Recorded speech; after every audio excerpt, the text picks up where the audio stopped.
Number 15. The Vampire Clan.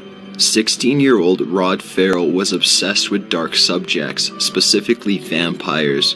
Nothing out of the ordinary for your everyday gothic teenager. Farrell took things to a whole new level though, by declaring that he was literally a 500-year-old vampire by the name of Vesigo. Farrell spent some time living in Estes, Florida. This is where he met Heather Wendorf at school. Wendorf was drawn to Farrell and had a fascination for the vampire clan that he claimed to lead back home in Kentucky. Wendorf and Farrell performed rituals in which they would drink each other's blood.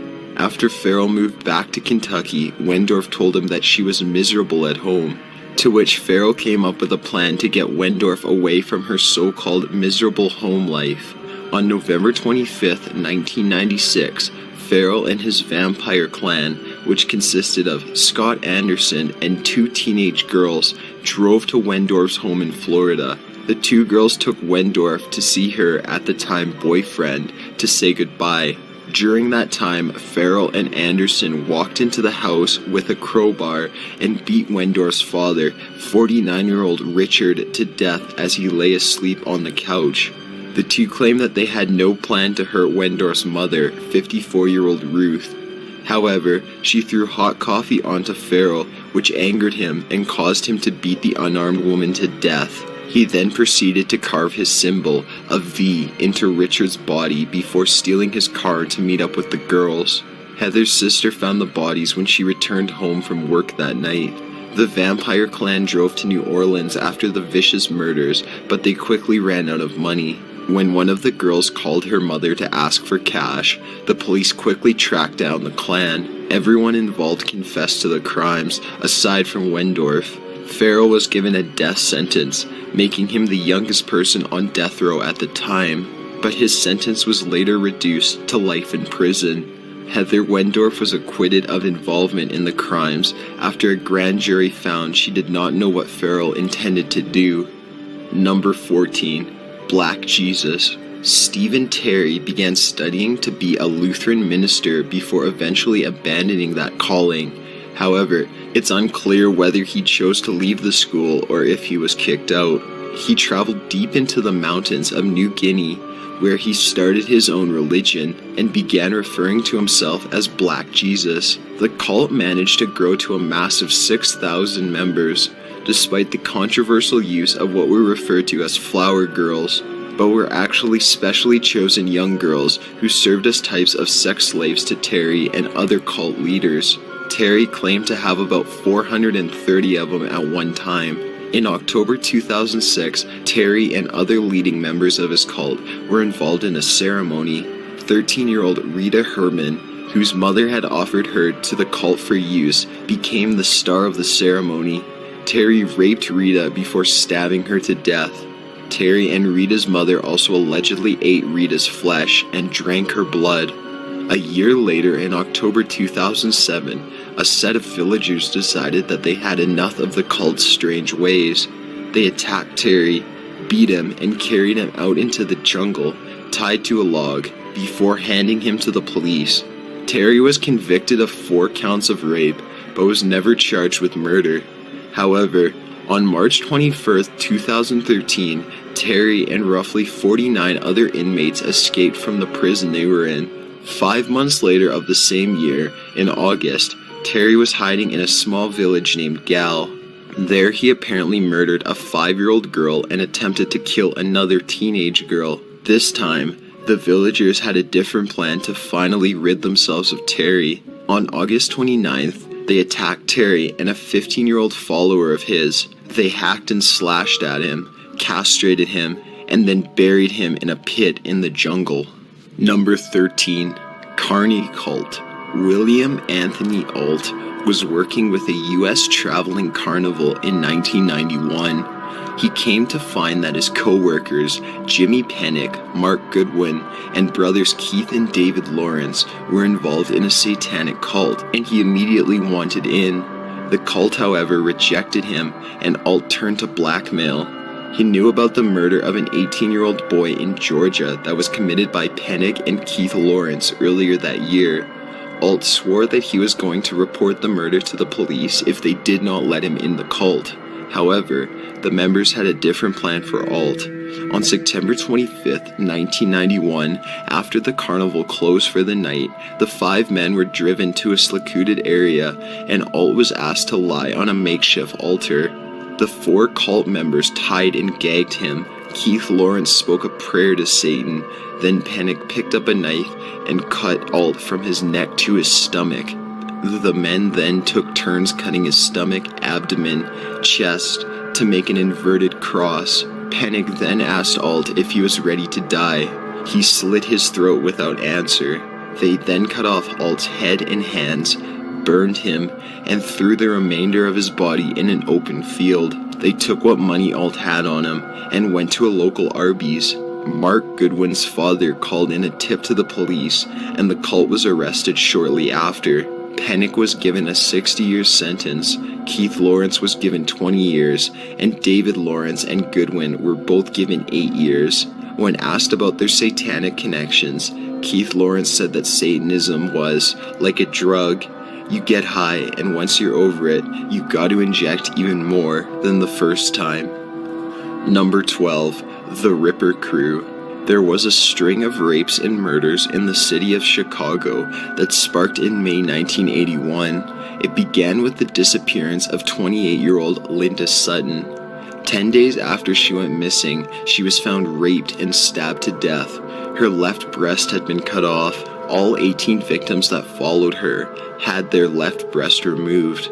It was later found that the series of crimes were being acted out by a group of 4 young men that became referred to as the Ripper Crew or the Chicago Rippers. The cult-like gang was led by a former John Wayne Gacy employee named Robin Gett. The 3 other members were Edward Spreitzer and a set of brothers, Andrew and Thomas Kakorizalais. The crew would travel around the city in a van and lure or kidnap women. They took every victim back to Gett's apartment, where they would sacrifice them by raping them, removing the left breast using piano wire, and then finishing the task of killing them outright. They would all allegedly masturbate on the breast before cutting it up and eating it. All of this was done while Gett read out loud from the Satanic Bible. The group kidnapped a prostitute named Beverly Washington. Before their sting of crimes came to an end, the crew raped her, stabbed her, removed her breast, and dumped her body by railroad tracks. Washington somehow survived the attack and gave the police the description of the 4 men, as well as their van. 3 of the members confessed to their crimes, except for their leader, Robin Gett. As a result of this, he was not charged with murder, but given 120 years in prison for his attack on Washington. Thomas Kakorizalais was given 70 years. Edward Spreitzer and Andrew Kakorizalais was given death sentences. Spreitzer had his sentence commuted to life, while Andrew Kakorizalais was executed on March 17, 1999. Number 11. The Russian Teen Satanic Cult. In the small Russian town of Yaroslavl, a group of teenagers started sacrificing small animals to Satan. This tiny cult was led by Nikolai Okolobiak in the mid-2000s. Things began to escalate quickly after one member claimed that his life got better and better each time he prayed to Satan. By June 2008, the cult had about 11 members, all aged 17 to 19. The members told their parents they were going to a music festival, but instead, over the course of 2 nights, the cult lured 4 young teens to a local forest. In this dark forest, they got the younger teens forcibly drunk and then brutally attacked them. The members claim that each person was stabbed 666 times, that they all partook in cannibalistic acts and then dismembered the bodies and threw them into a pit with satanic markings on it. About 2 months later, the bodies of the victims were discovered by the local police. 6 cult members were charged for the crimes. Okolobiak, the popular leader, got the longest sentence of 20 years. A 7th member was deemed unfit for trial. He instead was sent in for psychiatric treatment. Number 10. The Order of the Solar Temple. What started as nothing more than a small religious movement that was founded in Geneva in 1984 became a symbol of mass murder-suicide of its 74 members over the span of 3 years in the late 90s. The cult was founded by Luc Joret and Joseph de Membro. The headquarters was later moved to Zurich, where a leadership council of 33 members presided, and regional lodges were set up to perform initiation ceremonies and other rites in Switzerland, Canada, and elsewhere. In October 1994, a member's 3-month-old son was stabbed repeatedly with a wooden stake at the instruction of Joseph de Membro. De Membro forced this because he identified the baby as the Antichrist described in the Bible. He believed that the Antichrist was born in order to prevent de Membro from succeeding in his spiritual aim. A few days later, the cult had a ceremonial Last Supper before committing mass suicide. 15 Inner Circle members committed suicide with poison, 30 were killed by bullets or smothering, and 8 others were killed by other causes. In Switzerland, many of the victims were found in a secret underground chapel lined with mirrors and other items of Templar symbolism. The bodies were dressed in the order's ceremonial robes and were in a circle, feet together, head outwards, most with plastic bags tied over their heads. They had each been shot in the head. Specialists say that the plastic bags were used to symbolize the environmental downfall of the world that was being brought on by citizens and big companies. Other victims were found in 3 ski chalets. Several dead children were lying together. The tragedy was discovered when officers rushed to the sites to fight the fires that had been ignited by remote-controlled devices. Farewell letters left by the believers stated that they believed they were leaving to escape the hypocrisies and oppression of this world. Another incident related to the OTS took place in December 1995, when 16 bodies were discovered in a star formation in the Vaucluse Mountains of France. It was found later that 2 of them shot the others, then committed suicide by firearm and immolation. Michel Tabachnik, an internationally known musician, was arrested. He was allegedly one of the cult leaders. He was convicted with the charge of participation in a criminal organization and murder. His case was later appealed and he was set free. Number 9. The Order of 9 Angels.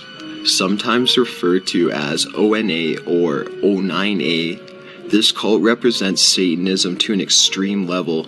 The cult first attracted attention in the 80s and 90s after being featured in a book. ONA originally rose in the United Kingdom, but has spread to certain parts of North and South America, as well as some European countries. The ONA has its own interpretation of Satanism that describes it as a personal journey that you must take on your own to grow and become closer to Satan. The ONA is said to still be a practicing cult today, and even recently featured in a Vice special. It's alleged that the ONA encourages murder, incest, criminal activity, human sacrifice, rape, and other hideous acts. Perhaps the key element that makes this cult so dangerous is that they've steered away from the common belief of using willing human sacrifices and instead use unwilling victims. Another satanic cult known as the Temple of Set have even gone to the extent of banning its members from the association with the Order of 9 Angels due to the latter views on and advocation of human sacrifice. Many Satanist groups believe ONA to be a dangerous, violent, thirsty group that is giving Satanism a bad name. Number 8. Superior Universal Alignment Cult. Started in 1989 in the town of Alamira, Brazil, young boys began to go missing. The disappearances continued for the next 4 years, and it is estimated that 19 boys disappeared. The boys were all aged 15 or younger. They were castrated with medical expertise, then left to die in the jungle. Only 6 bodies were ever found, and another 5 boys were lucky enough to escape the jungle to go to the police. There was no action by the law until 2003. Then they were finally able to set charges against the Superior Universal Alignment Cult. This cult was led by a woman in her 70s named Valentina de Andre. Other cult members included a doctor, businessman, and a policeman. They had all used their high status to avoid conviction for some time. After they were finally charged, the 3 men were given sentences which ranged from 32 to 77 years. Yet, surprisingly, Valentina was acquitted of the murders. The cult believed that children born after 1981 were evil and needed to be exterminated. They also believed that the world was going to end, and that a spaceship would soon arrive to take them to another planet. Number 7. Heaven's Gate. A UFO cult group based in San Diego, California, founded in the early 1970s and led by Marshall Applewhite and Bonnie Nettles, led to yet another cult-related mass suicide. In mid-March of 1997, Applewhite recorded himself talking about mass suicide and stated that it was the only way to evacuate this Earth. Applewhite claimed that a spaceship was trailing comet Hale-Bopp that would take them all to another level of existence if they killed themselves. About 38 of his followers committed suicide so that their souls could board the apparent spacecraft.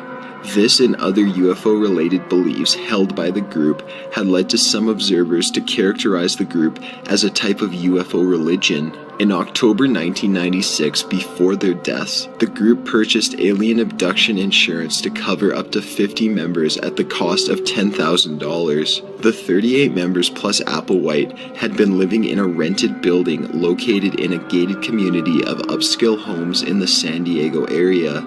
The members took phenobarbital mixed with applesauce, washed down with vodka. Additionally, they secured plastic bags around their heads after ingesting the mix to induce asphyxiation. Authorities found the dead lying neatly in their own bunk beds, faces and torsos covered by a square purple cloth. Each member carried a $5 bill and 3 quarters in their pockets, said to be for the interplanetary toll. All 39 were dressed in athletic shoes and armband patches reading Heaven's Gate Away Team, one of the many instances of the group's use of the Star Trek fictional universe's nomenclature.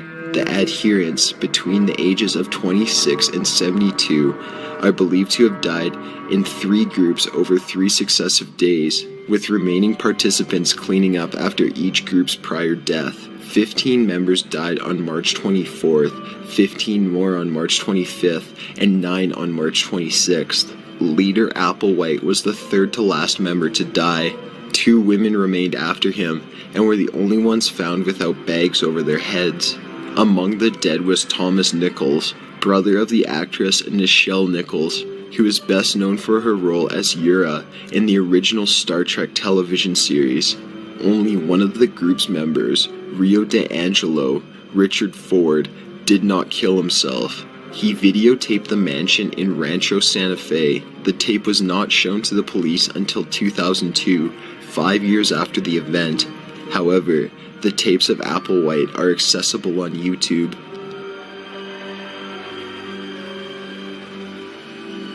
Classroom, or in old language, a couple thousand years ago, disciples. Those who are trying to Prepare themselves for entry into the evolutionary level, above human, synonymous with the kingdom of God, the kingdom of heaven.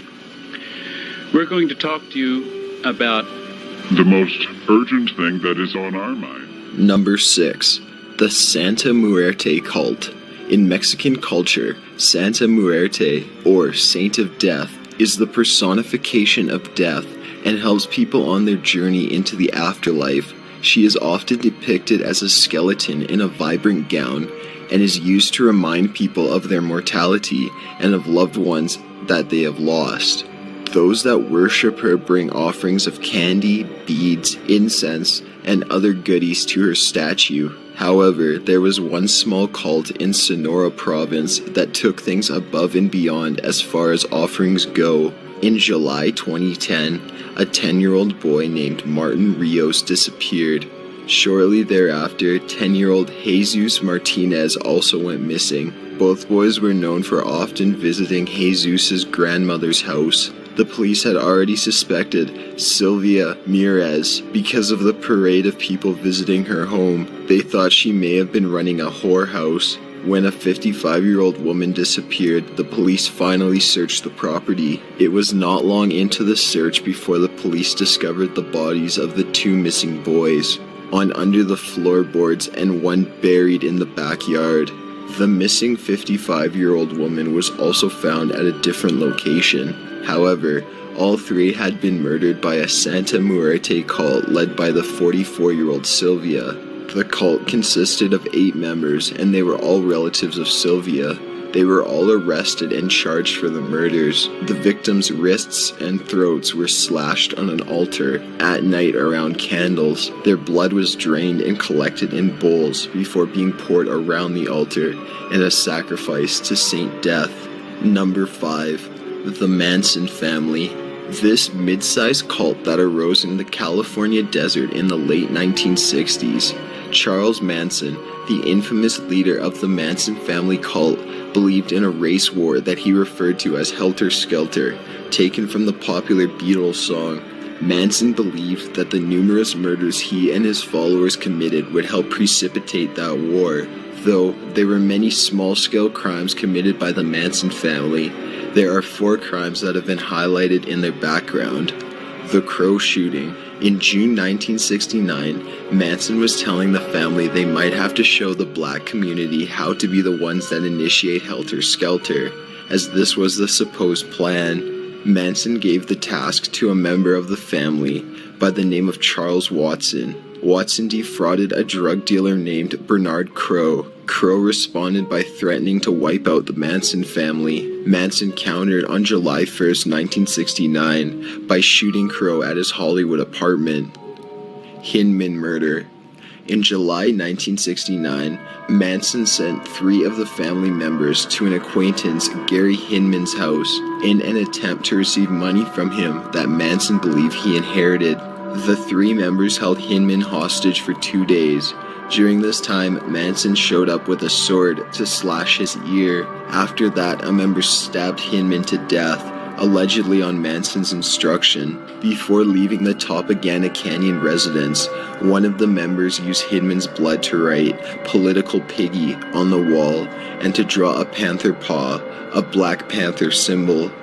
The Tate murder, perhaps the most notorious of all of the Manson murders. On the night of August 8, 1969, Manson instructed a few family members to go to the Tate home where a former acquaintance of theirs once lived. He gave explicit instructions to totally destroy everyone there as gruesome as possible. 4 of Charles Manson's followers, Charles Tex Watson, Susan Atkins, Patricia Renwinkle, and Linda Kasabian, murdered everyone in the home that night in a bloody mess of pure evil. Sharon Tate, the homeowner, was several months pregnant when the Manson family took her life, as well as the life of her unborn child, in cold blood. Tate allegedly begged the killers to spare the life of her unborn child, and they only responded that they did not care about her or her baby. On the front door of the home, the word pig was written in Sharon Tate's blood, an obvious reference to the white establishment that Charles Manson clearly thought was represented by Sharon Tate. La Bianca's murders. The night directly following the Tate murders, Charles Manson himself, Tex Watson, as well as Renwinkle and Leslie Van Houten went to the Los Fets home of Lino and Rosemary LaBianca and tied them up with buckskin thongs. Leno was found with 12 knife wounds and 14 additional wounds caused by a large fork. The word war was carved into his flesh with a knife. When police arrived, the fork was found still sticking out from his throat. Rosemary was found in her bedroom with a bloody pillowcase pulled over her head and a lamp cord tied around her throat. She was stabbed a total of 41 times in the area of the back and rear. The words "death to pigs" and "rise" were written on the walls in the blood of these victims.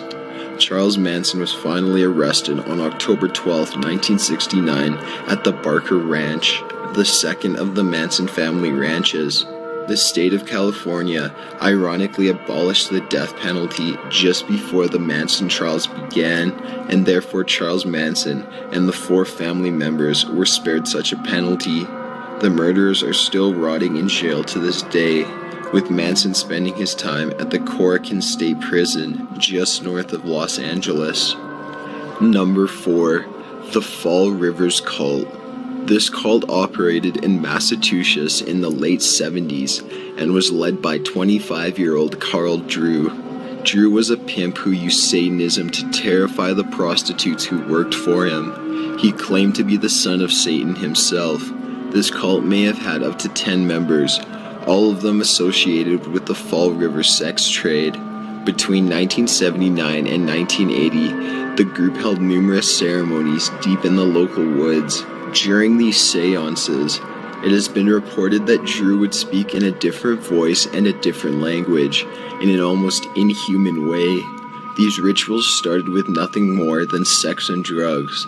However, these things took a wicked turn when Drew declared that they needed to perform a human sacrifice to please his father Satan. The cult's first victim was a 19-year-old prostitute named Donna Levesque. Her hands were bound behind her and her head was beaten with a large rock. The cult dumped Donna's body under the bleachers of a local high school.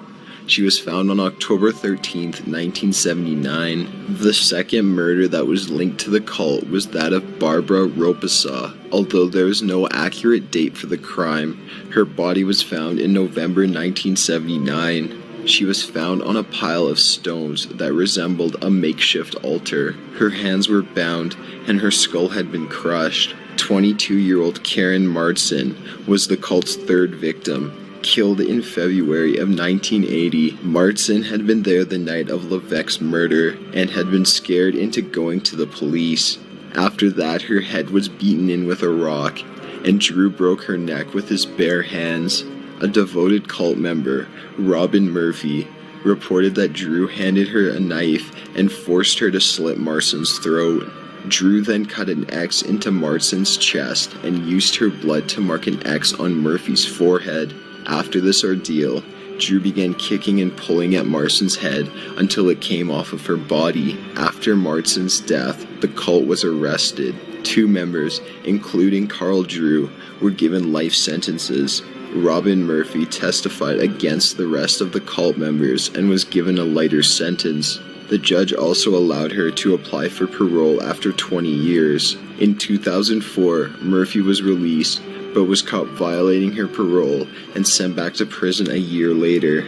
In March 2012, Murphy recanted her statement while applying for another parole. She claimed to have lied about the whole thing. However, many who worked on the investigation believe she was actually one of the masterminds behind the crimes.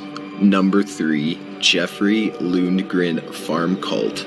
Jeffrey Lundgren had a simple beginning as a minister with the Reorganized Church of Jesus Christ of Latter-day Saints, or RLDS for short, which was a relatively large off-branch of the mainstream Latter-day Saint organization that are also referred to as Mormons.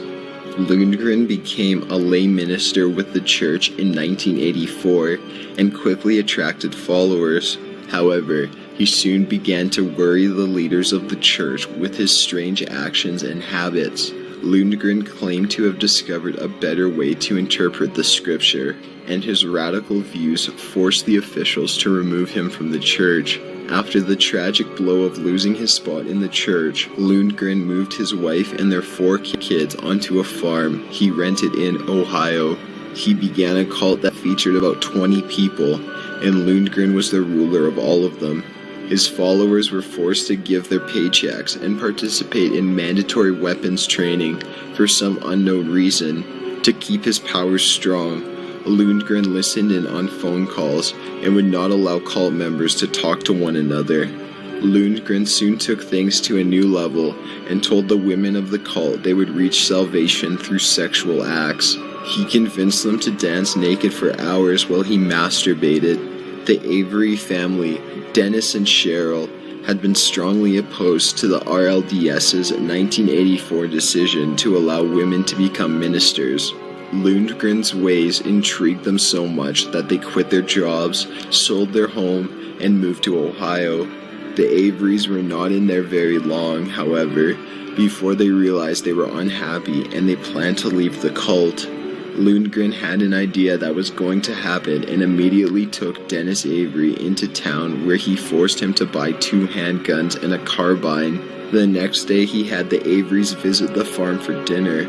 After the meal, Lundgren and another cult member named Ron Luff lured them to the barn. It's reported that in the barn, Luff ran a chainsaw to mask the sound of gunshots. 2 days after the murders, the cult fled the farm. The bodies weren't found until early January. By this time, the cult had already fallen apart. However, Lundgren and 13 members of the cult were eventually caught and charged with the Avery murders. Lundgren told jurors at his trial that he was a prophet of God and not worthy of the death penalty. The jurors disagreed and sentenced him to death. As a last desperate resort, Lundgren pled with the jury, claiming he was too fat to be executed. He was executed by lethal injection on October 24th, 2006. Number 2. Children of Thunder. Brothers Taylor, formerly named Glenn, and Justin Heltzer were part of a Mormon family. The pair stayed very active in their church for most of their lives. They both completed 2 years of missionary work. Taylor began to dislike religious life as he aged into his 20s and was eventually kicked out of the church for drinking, doing drugs, and having premarital sexual affairs. Just before Taylor's expulsion from the school, he and his brother had met Don Goodman. In 1999, at a Mormon murder mystery, Dawn began dating Justin, even though she seemed to be obsessed with Taylor. Shortly after meeting the young girl, Taylor started claiming that God was speaking to him and would shush people in order to hear what the Lord was saying. Taylor started making claims that God gave him a new plan for a religious movement. Taylor needed to raise money for this newfound religious movement, so he started pimping out women and selling drugs to get the money up. However, the plan failed him, and he resorted to theft. At the time, Justin was a stockbroker, and Taylor asked him for a list of targets to aid his theft venture. Taylor began dating 22-year-old Selena Bishop in the spring of 2000. Taylor lied to Bishop and told her that his name was Jordan, and he was unable to give out a last name for personal reasons. He also wouldn't tell her where he lived and wouldn't meet her friends and family.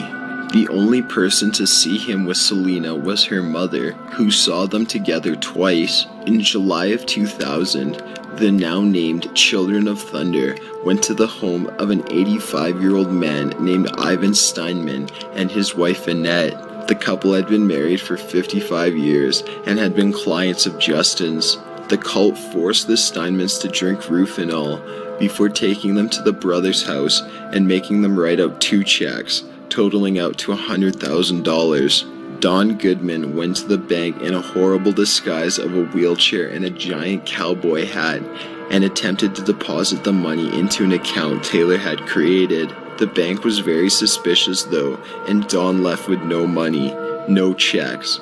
Meanwhile, at a brother's house, the elderly couple was not dying from the Rufinol, and the brothers had to find another way to kill them. Justin slammed Ivan's head into the bathroom floor until he died, and Taylor slit Annette's throat. They then dismembered the bodies with an electric saw and prayed over them. The next victim of the Children of Thunder was Selena. Taylor brought her to the house and invited her to lie on the floor for a massage. Justin then entered the room and beat her head with a hammer. They brought her upstairs to dismember her, but found she was still alive. So Taylor slit her throat, and they proceeded to cut her body up. They stuffed the parts of all 3 victims into gym bags and threw them into the river. 2 days after the murder, Taylor realized that Selena's mother might be able to tie him to her, so he went to her apartment and shot her and a friend while they were sleeping in bed. It didn't take long for the 5 victims to be reported missing, and the trio was quickly arrested.